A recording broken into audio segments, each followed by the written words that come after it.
Hi, everyone. Welcome to our afternoon evening presentation. I am Julia Lupton, Interim Director of the UC Humanities Research Institute, the UCHRI. The goal of the Institute is to encourage research exchange in public humanities across the 10 campuses of the University of California. And today's book talk is part of our series of book talks this year on scholarship around refugees and forced migration. We're putting some links into the chat about the series. Our book today really exemplifies what makes the UC such a dynamic place for the humanities and for engaged scholarship of all kinds. The Critical Refugee Studies Collective, who you'll be hearing from today, is an amazing group of scholars who have either taught at a UC campus or got their degrees at a UC campus or both. They first began formally collaborating as a residential research group here at the UCHRI in 2015. And they met and did some amazing work together. And then they applied for and received system-wide funding to further organize into the Critical Refugee Studies Collective. The collective now edits a series for UC Press, and they've published an amazing book together that really sets out the key terms and insights of the work that they aim to do themselves and that they also want to foster and support in others. That book is called Departures, an Introduction to Critical Refugee Studies. And we're putting a link in the chat with information and a discount about the book. Departures consists of 4 stunning chapters that address key concepts in refugee studies. These concepts include law, fear, humanitarianism, and representations. The book is filled with really compelling examples from fieldwork, life stories, community narratives, and the historical and legal record. Departures, the authors tell us, is written for our communities. Their goal is, in their words, to, quote, produce knowledge that's not only about, but also by and for refugees. Equally powerful is their focus on the complicity of those who engage in humanitarian efforts, who too often obscure or deny their own role in military and racist enterprises that make people into refugees in the first place. So it's a very complex political, moral, legal, and imaginative terrain that this book maps. And they've given us some amazing tools to move forward with courage and with honesty. Our speakers today are Yen Le Espiritu from UC San Diego, Lan Duong from the University of Southern California, Vang from UC Merced, Victor Bascara from UCLA, Kataria from UC Berkeley, Lila Sharif from Arizona State University, and Nigel Hatton from UC Merced. I am really excited to be learning from them and to be learning from all of you today. I'm going to turn it over to Yen now to begin our program. Good afternoon, good evening. Thank you so much for being here. Thank you, Julia, and to UCHRI for the support and the wonderful introduction. We are very honored to share space with you. I just want to read a little bit about who we are and invite you to join our different endeavors, which we will share with you this afternoon. So the Critical Refugee Studies Collective is a group of interdisciplinary scholars who advocate for and envision a world where refugee rights are human rights. Committed to community-engaged scholarship, the collective charts and builds the field of critical refugee studies by centering refugee lives and the creative and critical potentiality that such lives offer. So these are some of the themes that all of us would echo through this hour. And we thought what we would do is to provide a comprehensive look at the book. And so each one of us will speak for 5 minutes, and then we will open up for Q&A. So we welcome your comments and questions at the end. So I will begin by turning it over to Professor Bascara. Great. Thanks so much, Yen, and thanks, Julia, for both of your terrific introductions. Again, I'm Victor Bascara, he, him, and I speak to you on Tongva land. We begin our book maybe boldly and unconventionally by epigraphing ourselves with the following. Committed to community-engaged scholarship, the Critical Refugee Studies Collective charts and builds the field of critical refugee studies by centering refugee lives and the creative and critical potentiality that such lives offer. And I want to especially emphasize that notion of centering refugee lives that I think we've come to see is maybe more difficult than people imagine, and that's kind of the critical intervention. And this is a key aspect of the work that we do. I wanted to note how the conditions of the emergence for critical refugee studies are tied to other emergent fields that have shared that kind of challenge of what it means to center that which has been peripheral, to make the subjects out of those who have been objects. And the kinds of movements that critical refugee studies is connected to. These movements and their connection to the academy, to existing fields and methods, emerged to challenge what already is, what was coming to be seen as complicit with, and at least inadequate to confront conditions such as systemic racism and patriarchy and settler colonialism and militarism, exploitation, homophobia, transphobia, xenophobia, environmental destruction.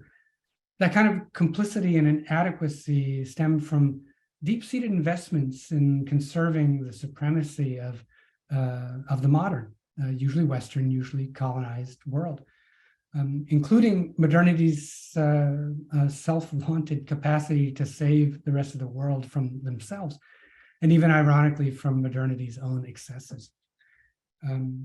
We want to emphasize how diverse and widespread movements for liberation have forged alternative approaches for imagining and realizing new possibilities, challenging these traditional paradigms that render difference knowable, manageable, and importantly, profitable.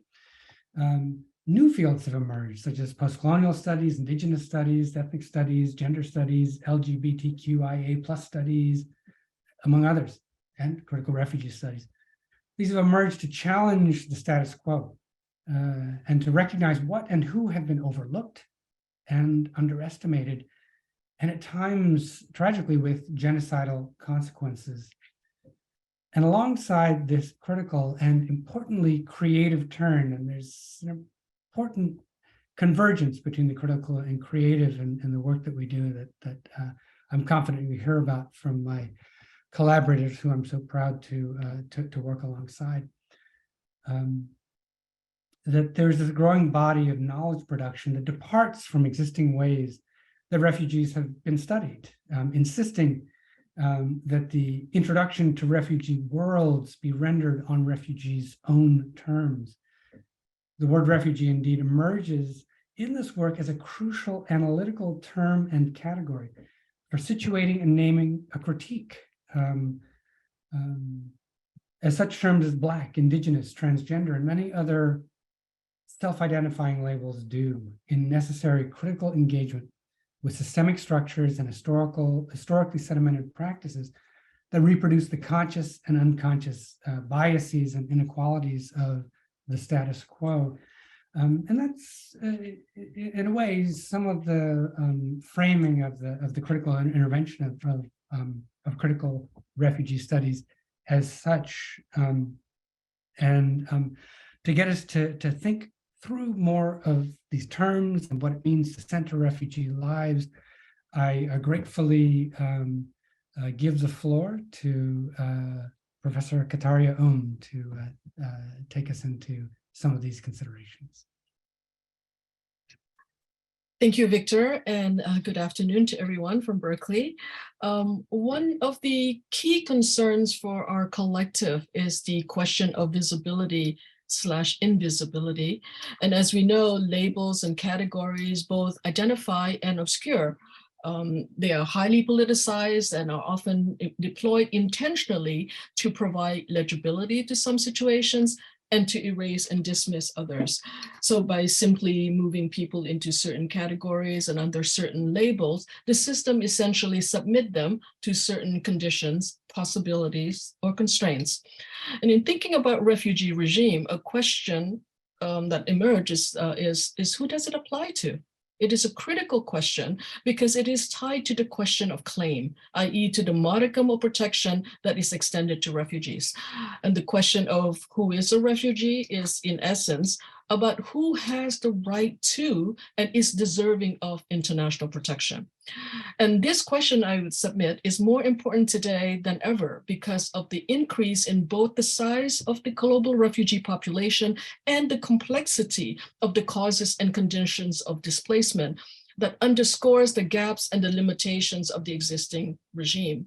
Over 7 decades since its formulation, the 1951 UN Convention relating to the protection of refugees remains the principal or the primary point of reference and framework for refugee laws and protocols and policies. And this despite the fact that the convention is a product of its time. It was shaped by the geopolitical exigencies and the logic of the historical moment from which it emerged. It provides little room for the multiplicity and complexity of refugee claims.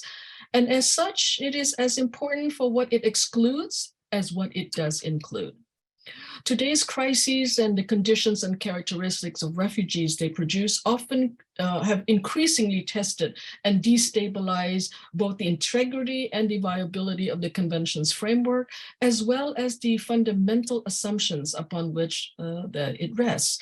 The complex conditions facing many dislocated communities in this age of militarization, globalization, and interdependence cannot be easily classified neatly into fixed and bounded categories, e.g. economic versus political refugees versus undocumented, etc. So in pushing against the limitations of the existing regime, our book Departures focuses on the ways in which labels and vocabularies obscure grave challenges facing the globally displaced. The temporal, spatial, and definitional limitations of the UN Convention and the 1967 Protocol and the particular attention we place to the concept of fear and to whom it applies, both of which are key to adjudicating refugee claims. So though the convention was later extended to refugees beyond those displaced in 1951 and beyond Europe, the definitional limitations remain and with exclusionary power. So for one, the convention and the 1967 protocol never really define the notion of persecution, though it is the bedrock of the protective mandate. It does not include generalized violence, nor does it address other catalysts of mass migration besides persecution and human rights violation. So environmental degradation and injustice, famine, calamities such as rising sea levels, floods, droughts that have displaced people from their homes and communities and engendered mass migration in some instances without the possibility of return are not necessarily addressed. And if there's recognition of global climate disasters, it is largely of the interactivity. So in other words, these are catalysts of secondary displacement and not seen as the direct cause of refugee displacement.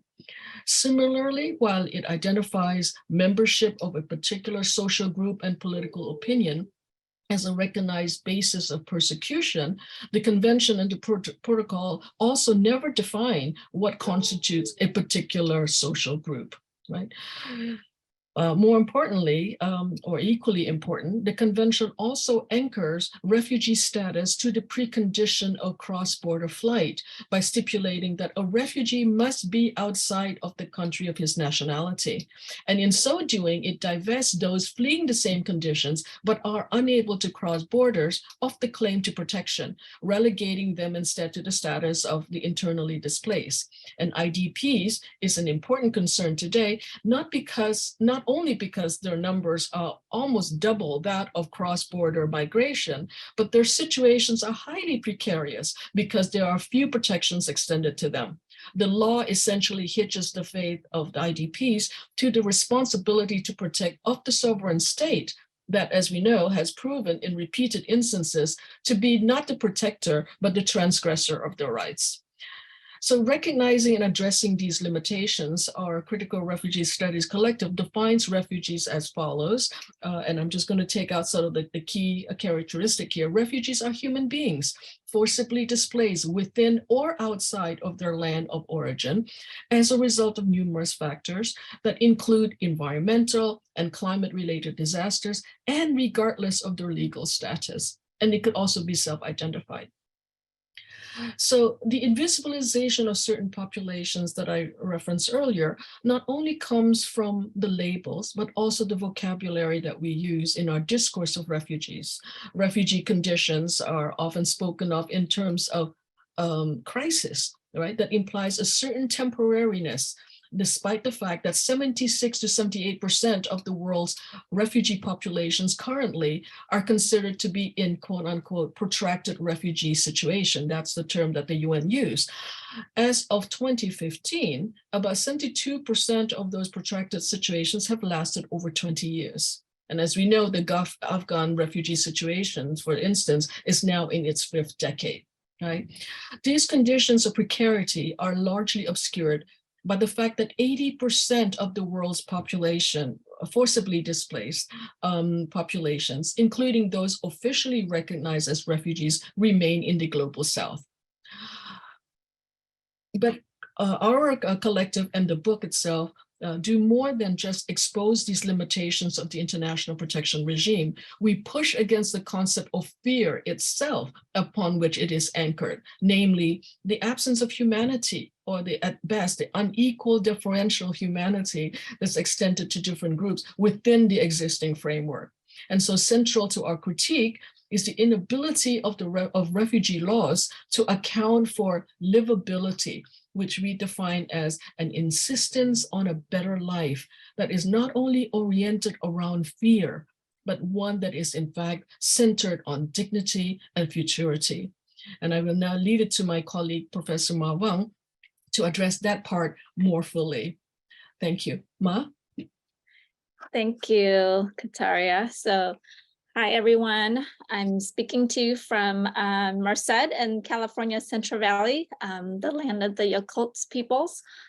So I'm going to pick up where Professor left off, which is refugee livability, and that is our point of departure, right? That we're making in the book to critique the fear that is embedded in the law, specifically international refugee law. And this departure toward livability is to emphasize refugee humanity and dignity, even as refugees have to regularly engage or interact with the law. And it is this assertion that we're making that refugees and asylum seekers are aware of their relationship to the law, that they have agency in navigating, negotiating, and circumventing legal and political constraints. So it is this insistence on a better life that is not centered on fear, but on humanity, dignity, and futurity. So, you know, this, as we're writing the book and in the midst of the pandemic, but also, you know, mass refugee migrations, right? And some of whom are not necessarily legally categorized as refugees from Central America, but also to European countries, right? Across bodies of water.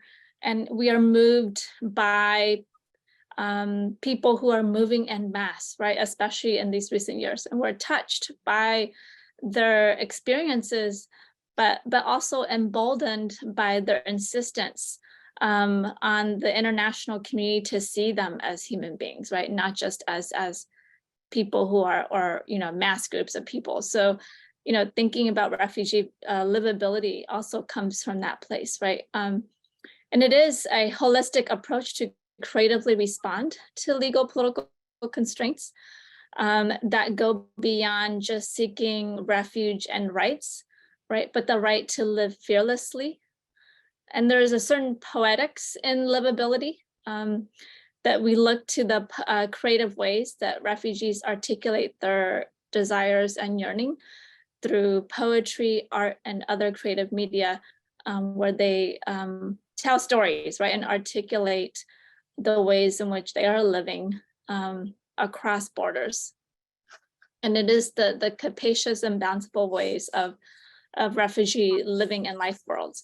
So I wanted to, in reading news stories, right, of refugee migration, in particular the asylum seekers from Central America, I was particularly moved by one asylum seeker from Honduras who was pushed back, right, to live in a makeshift refugee camp in Mexico. Antonia Maldonado, who says, I just want to live with dignity. I'm not asking for riches.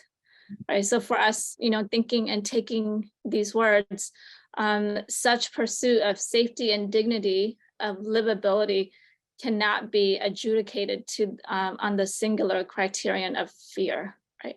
And that the only durable solution is durable life for those who are seeking asylum. So I will end with that. This is a good segue to my colleague, Lila Sharif. Thank you, Ma. Thanks, everyone. So wonderful to join you here from Tempe, Arizona, home of 22 tribal nations, and very nice to be with you all at UCHRI, where it all started.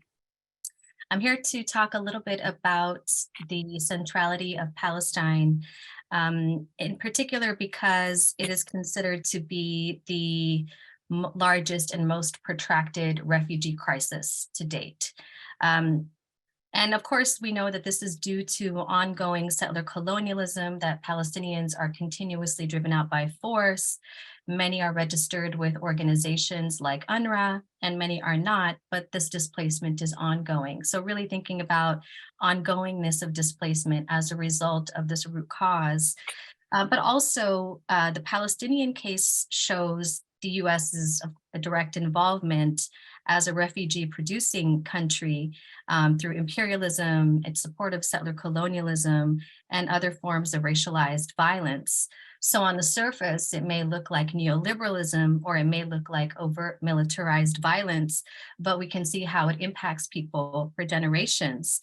And this is where Palestine comes to be especially important for critical refugee studies and for this book. Palestinians are now 80 years into our displacements, almost 8 decades. Most of us will live and die outside of our homeland, and this has an origin story in 1948, when 750,000 Palestinians were expelled from their homeland, from our homeland, and 500 villages were destroyed. Many still wait in refugee camps, such as in Lebanon, camps that were erected by international human rights organizations, now complicit in their permanence. Some of us, in my own personal case, like my father, are registered as refugees, and others, like my mother, are not, for very arbitrary reasons. They come from the same place. They were born in different cities, but they hail from El Khalil, which is a holy city in the West Bank under occupation, but famous for its ceramics, its ancient glass-blowing art, and its vineyards. Today, it's considered a ghost town occupied by armed settlers who have recently been promised more weapons by the US. The failure of international law to provide a language for experiences of people like me and my family, and a language for justice, and the inability for international law to guarantee the safe return of the world's globally displaced is something central to this book. In the Palestinian case, many still hold the keys to their houses, now symbolizing their return as they wait for their return. And in fact, I think I have a key behind me, right? These have become very symbolic of return for Palestinians. Many wear them around their necks.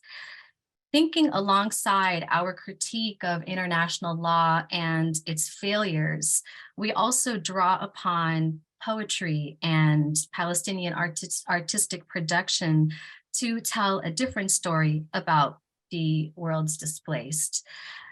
When including the people who still carry the keys to their homes, living in impoverished conditions, but who can still remember that in 1948, they had harvested their grapes that year to prepare to make molasses to stave off the approaching winter. When Israel displaced my people from our homeland in 1948, I wasn't born and many of us weren't, but many of us still carry the burden of this long history and the targeted and being both targeted and isolated and uprooted from our homelands. So to me, this book, Displacement, is about a Palestinian Critical Refugee Studies, is an opener for a Palestinian Critical Refugee Studies. There's a lot of diversity in the way we can think about Palestinian refugees. And we can think about it through the words of poets like Rafik Ziadeh, a Gazan-born native who reminds us that when Israel was bombing the Gaza Strip using chemical weapons, Palestinians were still teachers of life. And speaking to her series of prints, The Art of Weeping, the Chicago-based Palestinian artist Mary Hasboun speaks of how the displaced carry their homes on their backs, looking over their shoulders to the past as they forge new futures, visionary and liberatory futures, where movement across land and water is about the gathering of people in joy and not an unwanted journey. With that, I want to turn to my colleague and mentor who needs no introduction, Dr. Yen Le Espiritu. Thank you.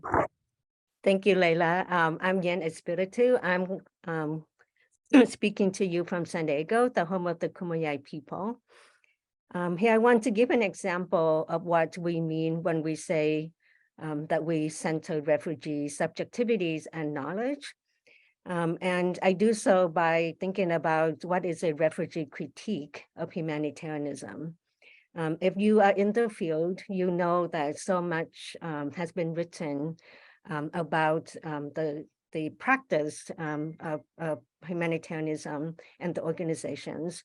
And we want to show how humanitarianism originates from and reproduces unequal power relationships. But we want to do so from the vantage point of the refugees.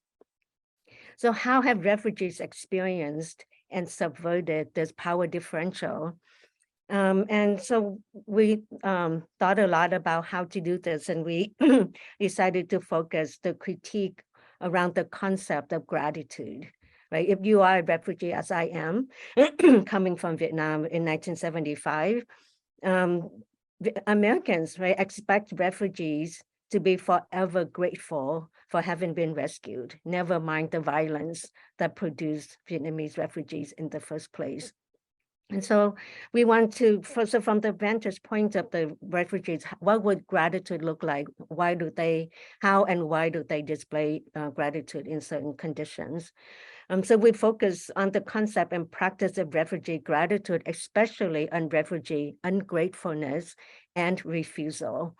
And here we borrow from Dina Nayeri's book, The Ungrateful Refugee, where she argues that refugees should not have to, quote, spend the rest of our days in grateful ecstasy, atoning for our need, unquote. Go back to Vang's concept of livability, that we have the right for a livable life. So we use refugee stories from refugee literature that mix personal reflection with historical recollection. So how to think about refugee gratitude? One, the refugee gratitude is strategic and performative. The refugees who have minimal power and few resources are self-aware as they play act the relationships and affects required of them to survive and even to thrive. So strategic performative. So as subjects of humanitarianism, hyper-aware of the need to perform both vulnerability and gratitude, Many refugees learn how to fine-tune their life stories by enhancing or downplaying the experience, their joy or pain as needed, to be who they needed to be to get what there was to get, right? So this is, if you are from a refugee background, you know all of the tricks of what to do, what to say, when to smile, and so on.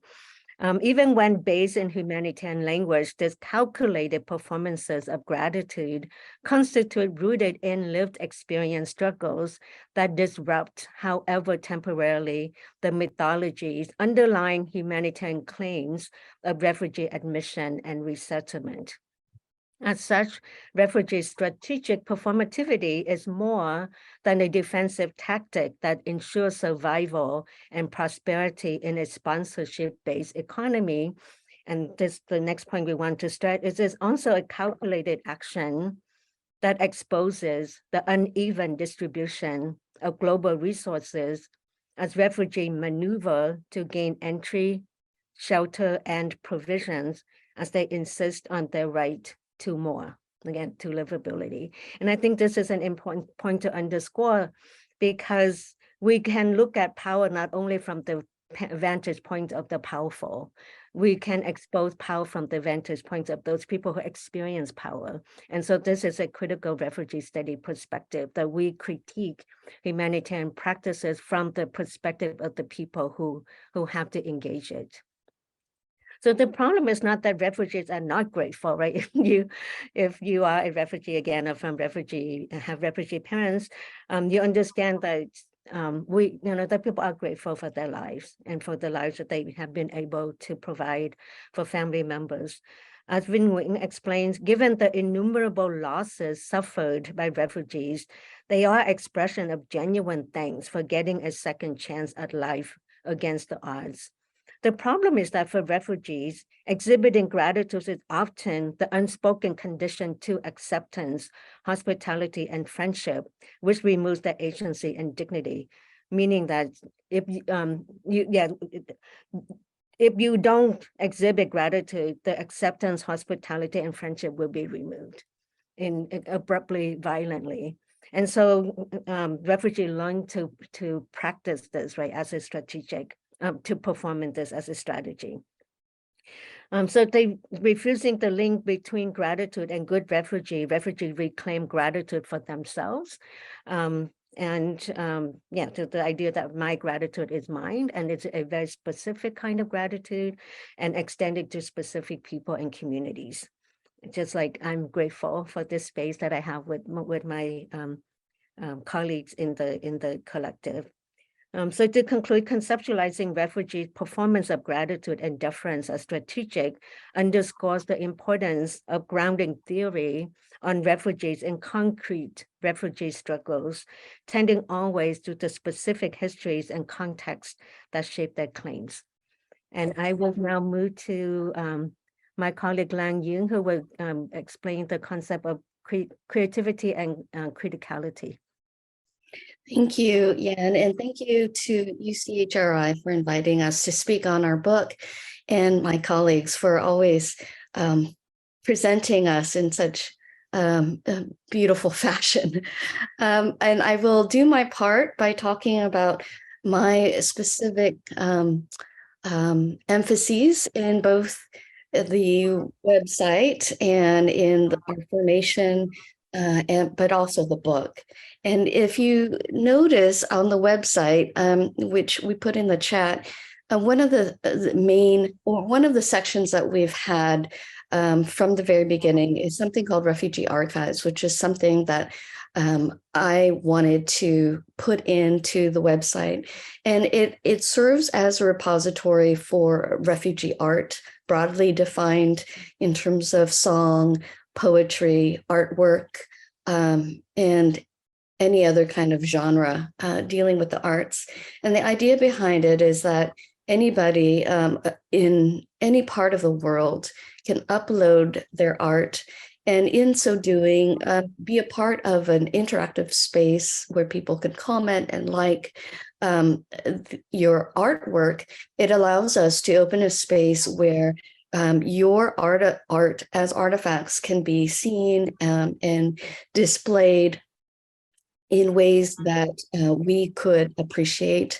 And so it opens a space for us to enjoy our art and share it. So that space was very important to create virtually. We also do this kind of community building through art and art practices by being in person pre-COVID, by inviting artists and activists to come together and speak and share their art. And so for me, in writing the book or co-writing it with my colleagues, it was important that we use examples of creativity by refugees themselves, and thinking through the idea that refugees are not just knowledge producers, but are also excellent storytellers whose stories are invisibilized for so many different reasons.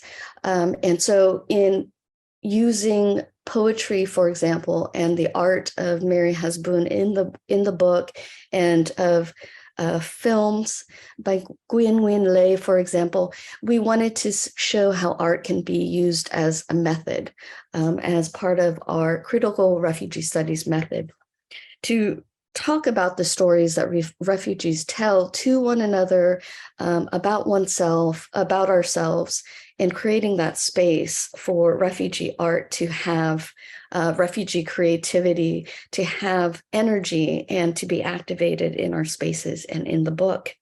So in writing the conclusion, I just wanted to leave and conclude with a paragraph that speaks to our impetus to include both the creative and the critical impulses in the kinds of stories we retell and in the spaces that we try to build for our communities.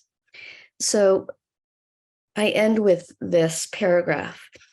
We ask for more stories and the formation of more communities. So we're not just simply demanding more for the sake of accumulating and collecting stories and making them speak ethnographically. Let us be clear. We're asking for those plentiful stories that would constitute an arsenal to decolonize and wrest power from the powerful. And with these stories, we mean to query, as Christina Sharp has so lovingly etched into her writing, quote, what beauty as a method might mean or do, what it might break open, rupture, make possible and impossible. How might we carry beauty's knowledge with us and make new worlds, unquote.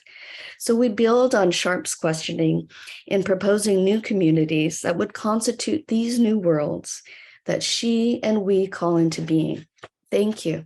And with that, I'm going to hand it over to my colleague, Nigel Hatton. Thank you. I'm Nigel Hatton from the University of California, Merced, and it's a great pleasure to be here in the UCHRI space once again. I am to talk about the ways in which we ended this book, or provided what is an epilogue. And as Dr. Bascara noted, in our desire to begin the book in bold fashion with an epigraph quoting ourselves, similarly, we wanted to end in bold fashion, and then chose to engage in dialogue with the UNHCR, or UN Refugee Agency, in the form of a letter. Why a letter? For many reasons: to acknowledge the many letters, seen or unseen, opened or unopened, read or unread, from refugees to the UNHCR. And also, after outlining a theoretical frame and praxis for critical refugee studies, we aimed also to take the form of the letter as a space for addressing the UNHCR personally. The letter too also stems from the letter form made popular by James Baldwin in his 1963 book, The Fire Next Time. He opens that book with a letter to his nephew. Baldwin wrote his letter on the 100th anniversary of the Emancipation Proclamation and warned that the celebration was taking place too soon.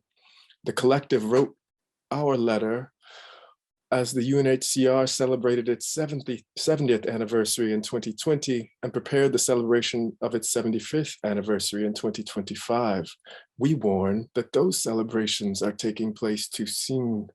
The collective wants to trouble the celebration and offer ways in which centering the refugee can pave the way for a more genuine and humane act of positioning and celebrating the UNHCR as a transnational network.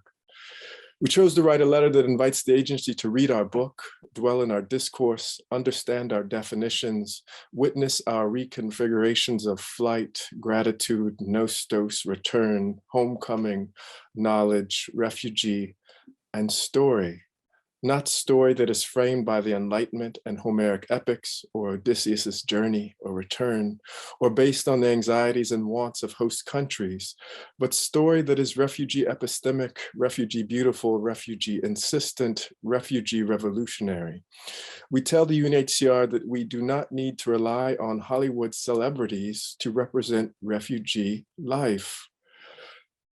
The letter, technically, is the end of the book, but in reality, it is an ending that is a beginning, an opening, an invitation to a new kind of hospitality, critical discourse, and respect for the dignity of refugee life works. Thank you. Yeah, we did a good time. Thank you, everyone. Thank you. That was really amazing. And you really, each of you contributed so much to our understanding of the book and also to the texture of the book, which is really distinguished by that dialectic between creativity and critique, which also I think establishes what makes this book a humanistic approach to refugee studies that feels very different from a lot of the other work being done in the field. And so that really interested me. And if one of you wanted to speak to that question of kind of how you're bringing philosophical, literary, cultural, critical kinds of methods and questions to really reconfigure this field away from simply a policy question or a politics question, or that it's a way of rethinking what politics and policy are. So that's one question I have for you. I encourage people, we've got a lot of people here in the audience, to put questions in the Q&A. The other question that I would have, we have students here, we have people from all over the world actually who signed up for tonight's presentation. And some of us are new to the topic, some of us are interested in particular areas of the topic. If you are creating a reading list, I was wondering whether each of you could sort of tell us what you would recommend that we read, whether that's a work of literature or a work of criticism, or obviously we're going to read your book, and we encourage everyone to do that. And the book itself has amazing bibliography and links to all sorts of materials. But if you were to help us develop a reading list, how would you do that?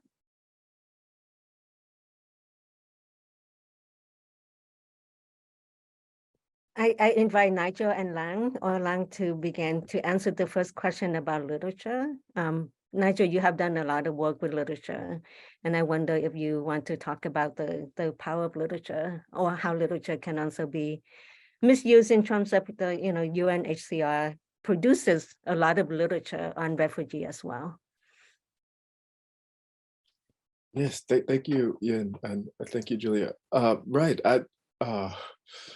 as someone who is reading a lot in the field of human rights and literature, there are ways in which there has been a great body of literature produced by and about refugees, and they come in many valences that seem to be at odds. Those that are part of a certain trope or way of understanding the literary and representation of the refugee in a classical form, or going from the kind of Odyssean return back after the war, and the narratives always center in this particular way.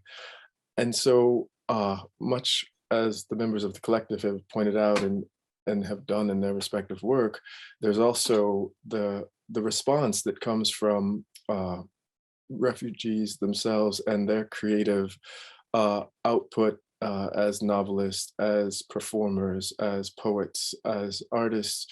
And it is interrogating or going against that very narrative. And what we hope is that those kinds of materials or that body of work and how it centers the refugee, Yen cited Darinari, I mean, beautiful work that if the UNHCR and the UN can have these as the materials by which they then form the kinds of work that they do in policy, you know, it can have a great effect. And so I think this is at least one way that I have been thinking about it and collecting and paying attention to this kind of production, both in terms of what it is, what it means in and of itself as creative output, but how it counters the very kind of erasures and replication of that very singular narrative that is so troublesome, yet remains at the core of how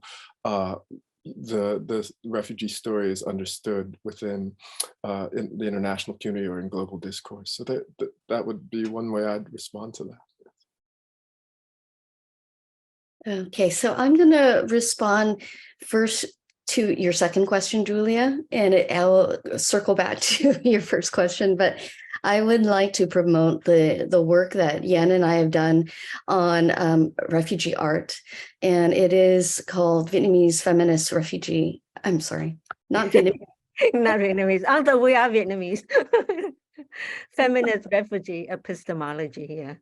Thank you, and proud to be Vietnamese, but so digress. So it is in Signs, the journal, and it speaks to so many of the things that we've just talked about. It was collaboratively written. It was co-thought through.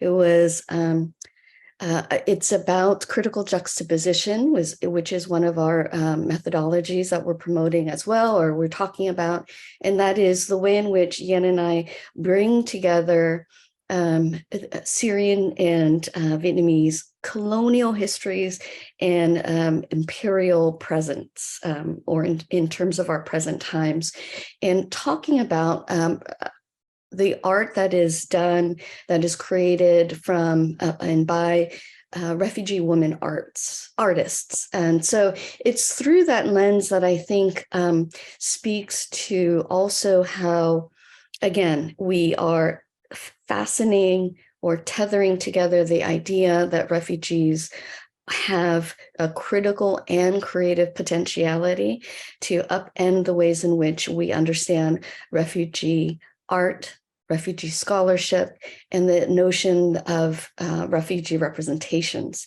So part of what I do, and I forget to identify myself, is that I am at USC. I teach at the School of Cinematic Arts. And so a lot of the visual media around refugees need to be redone. We need new images as well as new language to describe and talk about refugees. And so one of the interventions that I like to make is to rethink how it is that refugees can be even imagined differently. And so, again, my emphasis today, but then also in the essay that I co-wrote with Yen, is to think about the ways in which refugees retell their stories through media and through the arts. Beautiful. Thank you so much for that. Yeah, can I also Yes, just please. say that if you go on our website, we have a bibliography. So that might be a really good source. And I also would recommend selfishly to read the works of the people in the collective. Really amazing books. So yeah, but on our website, we do have a bibliography. Absolutely. Thank you so much. We have a couple of questions from the audience. Michaela Walsh says, thank you so much for this dialogue. I'd love to hear more about the role of refugee desire in resisting damage-centered framework of expulsion and movement that is so often foregrounded in refugee studies. I think this speaks to your emphasis on livability and on imagination and on dignity. Would someone like to take up Michaela's question? How about you, Ma? Thank you for that question. Yeah, and it definitely is, you know, we are, many of us, and I think all of us in the collective are informed by, you know, Native feminist scholar Eve Tuck's work on desire-based framework, and then, you know, other you know, important literature on desire and shifting that lens, right? And I was going to say this in answer to the other question, but I think it, you know, it all fits in the sense that it, you know, in some ways, the part of the shift that we are able to make is that we're talking to each other, right? And that in itself is a kind of shift, and it's a kind of desire, right? That now we can actually, you know, dialogue with each other as a collective, but then also with, you know, folks that we're interacting with, whether it's communities, community organizations, community members, artists, right? And so I think that does expand, allow for the ways in which we can expand our imagination of what shifting the framework could look like, right? Because we are thinking about all of this in relation to each other. How might we want our stories to be told? And how might we tell, you know, each other's stories or other stories, or create room and space for others to tell their own stories, right? And so that really is, for me, the crux of it.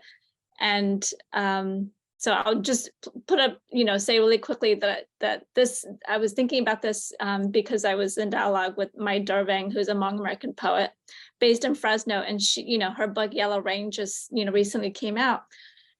And someone asked her about, you know, why now? You know, part of her poetry is just literally speak back to the archive, right? And so, you know, she's saying, well, I'm doing this for us, right, for each other. And I think that is that space where we've begun, and we've begun to imagine opening for others. That's really beautiful, and it kind of leads into our next question. Yes, Kataria, do you have something to add? Oh, sorry. Oh, no, it's I just wanted to sort of you know, weigh in on one thought, and that is that, you know, one of the interventions that we make is obviously centering, you know, refugees in the discourse. And in doing so, what we're doing is also forcing, amplifying basically certain stories, you know, that refugees have. It's not that refugees don't tell these stories. We've always been talking stories, sharing stories, etc. And of course, it depends on the audience, but it does require a certain platform, right? A certain platform and an echo chamber in some ways. And so one of the things that we're trying to do is just to say that there are different ways of hearing these stories, and that there are certain stories that have always been told but have never just heard. And so this is part of again, shining the light on from a different angle. And part of it, you know, used to be that we can hide behind the fact that, well, there are just very few materials out there. And certainly first generations share their stories, their experiences in different ways, not necessarily in the English language and not necessarily in the public forum. There's a lot of creativity that happens in the community, that happens in the families. We just don't have, we just don't see them. That said, I think that today, with the emergence of the new generation and new works out there, right, there are just absolutely no excuse for not looking in those works and valorizing those works and really legitimating the kind of scholarship that's out there. And so I think that, again, as Yen had mentioned, you know, we have a very robust bibliography that's out there and that's available for the public to share. Thank you. Great, thank you. The next question is about your work as a collective. This is from Suhaila Mira. She says, I'm so inspired by your work as a collective. I see you as a model of the potential of collective work in the academy. And I'm grateful for your creation of community with and amongst others, for example, the graduate writing retreat. Mhm. Can you speak a bit about finding each other, forming the collective and co-writing? Any tips for young scholars hoping to work in similar ways?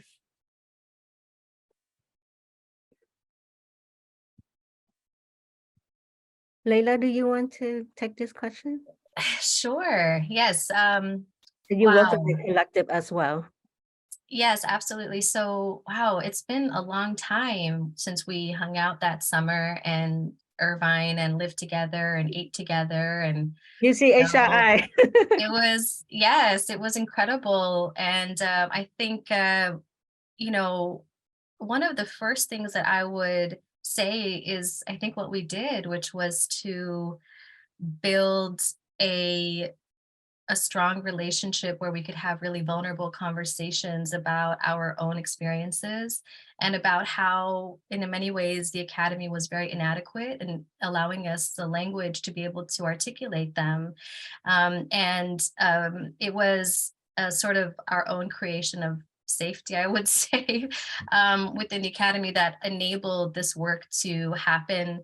It's a really short, small book, but it's very mighty. It's very punchy. It's got so much juice in there, and that was really, everything was so handpicked and so deliberately and intentionally chosen with attention to our experiences, our relationships with each other that continue to evolve, through various kinds of collaborations, building a community through our international conferences where we would have attendees from, many countries joining us, poets, foodies, all kinds of folks. And one of the things that I think is the most amazing aspect of this space is we kind of practice what we preach, in the sense that we are really concerned with refugee livability and making livable conditions to collaborate with one another within the academy. And that's been it's been really amazing for my career, frankly. And I do have refugee gratitude for that too, so. This is very inspiring. We have time for one more question. And this is a question from someone who's writing a children's book about my and my family's refugee experience as boat people in the last wave of refugees coming out of Southeast Asia. As I begin to finalize the text to begin illustrating the book, what advice would you give to someone who is currently healing from and creating a story and narrative that isn't harmful and or trauma porn of the refugee narrative? What advice would you give to a cultural artist that would not, in terms of production, that would not harm our community? And they also thank you for the great conversation. So that's going to be our final question. So if you want to take that one, we'd love to learn from you.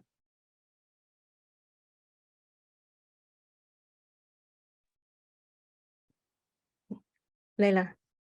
Oh, I was just going to say, the other day I gave a presentation about Mary Hasboon's work, who we feature in this book, and there's an interview there. And, folks mentioned that the images were very sad, they were filled with grief. And the series of prints is called Art of Weeping. It's very grief-centric. Folks asked, what is the sort of, how do you think about these images, circulating when you want to tell this story? And it's very interesting to me because it doesn't begin or ends with the pain and the trauma, right? But those definitely feature into the work because they're very much a part of our truth and our reality, especially for those who are now trying to escape Afghanistan, Syria, Ukraine. I mean, the list is unfortunately endless. So in thinking about refugee livability as a framework for emphasizing life, I would say start there. The focus should always be on the ways that we create life and make meaning in the context of great, violence. I think that has always been something we've paid attention to, but I'm sure others can add to that. Any final comments? And I think, Leila, this is really about the refugee creativity, right? I mean, the word resilience has been, sort of thrown out there and deployed sometime uncritically. But I do think that amidst the pain, the sorrow, and all of that, there's always that element of the struggle to find meaning, to make meaning, and to find beauty and joy despite all of the constraints. And I think that is the source of the inner fortitude, right? Of the refugee fortitude, if you want to look at it that way. So I thank you very much for your comments on that. Because I maybe one more point. Nigel has always been really mindful to for us to always start with refugees as human beings, and I think that allows for any kind of story to be written, because if we pay attention, we are attentive to the complexity of human beings, and not reduce, right, anyone's experience to just the pain or just the departure and so on. I think that would enable us to produce a really fleshed out, complex story. Well, that's a beautiful place to end. I want to thank all of you for sharing your time with us. I want to thank our audience as well. And I hope that you will have a chance to read this book. It really is a triumph. It's readable, it's powerful, it's memorable, it's gorgeously organized, and it's genuinely co-authored. So it's really a model of how to do things right with spirit and heart and courage. I want to thank all of you for your efforts and your achievements.